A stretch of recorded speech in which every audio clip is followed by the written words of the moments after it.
রায়গঞ্জবাসী কেমন আছো সবাই? আজকে আমি এসেছি আমাদের প্রিয় নদী কুলিকের পাশে এই রায়গঞ্জ কুলিক ফরেস্টে।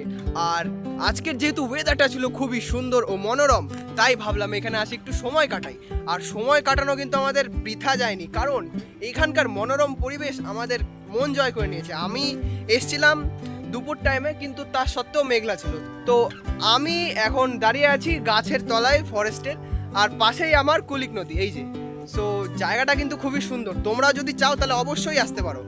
আর এইখানটা আসতে কিন্তু তোমাদের তেমন কোনো অসুবিধা হবে না। NH এর পাশ দিয়েই একটা ছোট রাস্তা, সেখান থেকে তোমরা সোজা চলে আসতে পারবে এই জায়গাটায়। তো জায়গাটা খুবই সুন্দর, আমি তোমাদেরকে বলবো অবশ্যই একবার আসবে তোমাদের সময় অনুযায়ী। আর হ্যাঁ, ভিডিওটা দেখো। তো বন্ধুরা, যেমনটা তোমরা দেখতে পাচ্ছ, আমি সাইকেল নিয়ে আস্তে আস্তে প্রথমে সেই জায়গাটিতে পৌঁছালাম। তারপর সাইকেলটা স্ট্যান্ড করে এগিয়ে গেলাম আমাদের গন্তব্যস্থলে।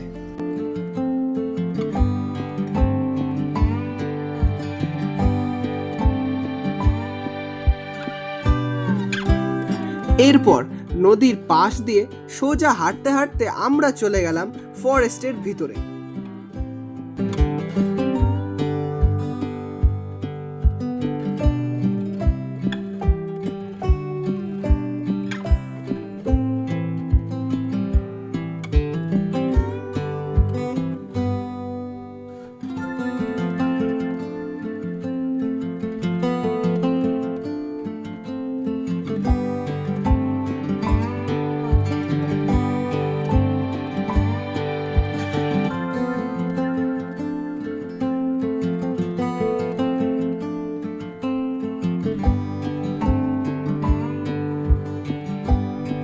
বন্ধুরা, এখন আমি ভাবছি একটু ভিতরে যাই।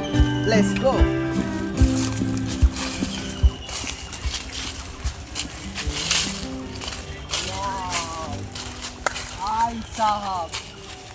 খুবই কিন্তু সুন্দর জায়গা একদম।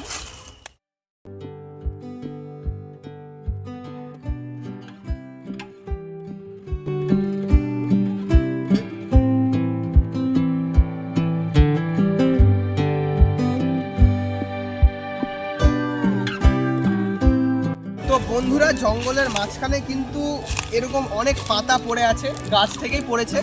আর এখানে আশেপাশে অনেক ছোট গাছ দেখা যাচ্ছে, জঙ্গল গাছ বেসিক্যালি আমার যা মনে হচ্ছে। কিন্তু এখানকার মেন আকর্ষণ এই বড় বড় গাছগুলো কিন্তু খুবই লম্বা আর অনেকটাই মোটা। জঙ্গলের যতটা ভিতরে দেখছি অসংখ্য গাছ রয়েছে, অনেকটাই উঁচুতে রয়েছে। আর আর সামনে যাওয়াটা তো সম্ভব নয়, কারণ জঙ্গলটা একটু গভীর হয়েছে। তাই ভাবছি যে এখান থেকে আমরা একটু ওইদিকে যাই।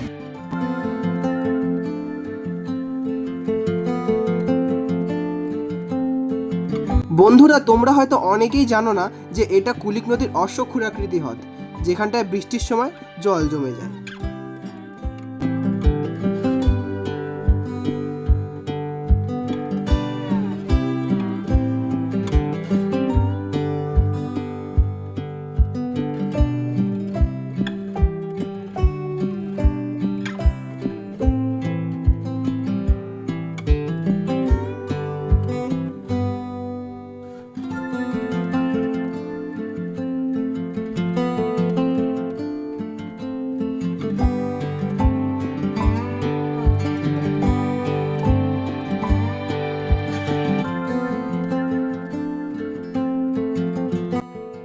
নদীর পাশে এত সুন্দর প্রাকৃতিক পরিবেশ থাকতে ছবি না তুলে কি থাকা যায়? তাই আমরা এই মুহূর্তটাকে ক্যাপচার করে রাখার জন্য কিছু ছবি তুলে নিয়েছিলাম। আর হ্যাঁ বন্ধুরা, তোমরা ভুলো না কমেন্টে জানাতে যে এখানে কবে ঘুরতে আসছো। ততক্ষণে অন্য ভিডিওতে দেখা হবে। বাই।